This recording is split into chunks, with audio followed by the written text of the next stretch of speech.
Halaku Khan, the grandson of Genghis Khan, was born on October 15, 1218 AD and died on February 8, 1265 AD.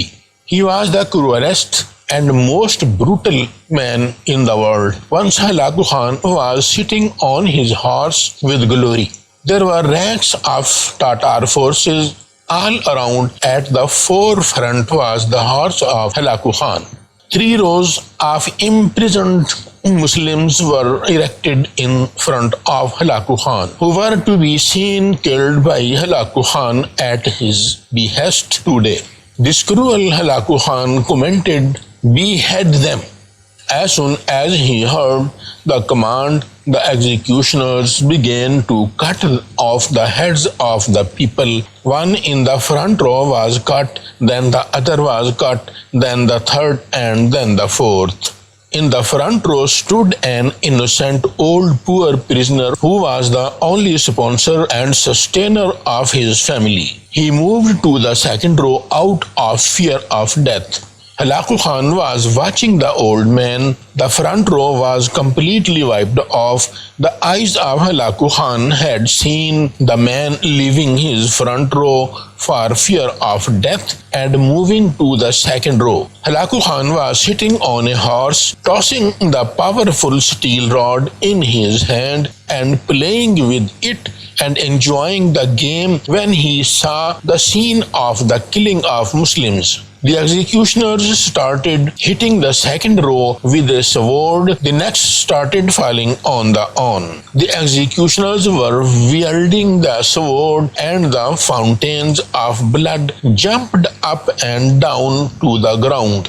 When the old man saw that his turn was going to come very soon after the people in the second row, he ran away and stood in the third row. The eyes of Halaku Khan were fixed on the same old man. He thought the third row was now the last row. Then where would the old man try to hide? Who can save this stupid old man from my sword? If I kill millions of people, how long will he survive? On the third row, the swords of the executioners were falling as lightning. The eyes of Halaku Khan were constantly fixed on the old man as to how he was restless and helpless because of death. The necks of the third row men were falling. The executioners reached the old man to blow the old man's neck with lightning.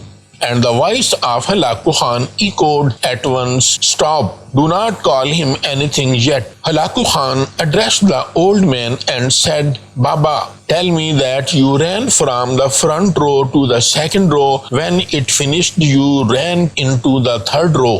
Now tell me, there is no other row behind. Where will you run away now? Who will save you from me now?" The old man looked up at heaven and said, "I left the front row because I might survive in the second row, but death reached there too. Then I left the second row to probably survive in the third." Halaku Khan shot through the heavy steel rod in his hand and said, "Baba, what a crude fantasy you have. What a seducing thing it is.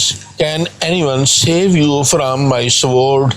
The old Muslim said with great faith in the only unattended Lord who owns everything in the earth and the heavens, "He can do anything if he wills, and he can save me from you if he wills. How can you save?" And he said with such great pride that suddenly the heavy steel rod fell from his hand. Halaku Khan was a white-handed, clever warrior and clever man.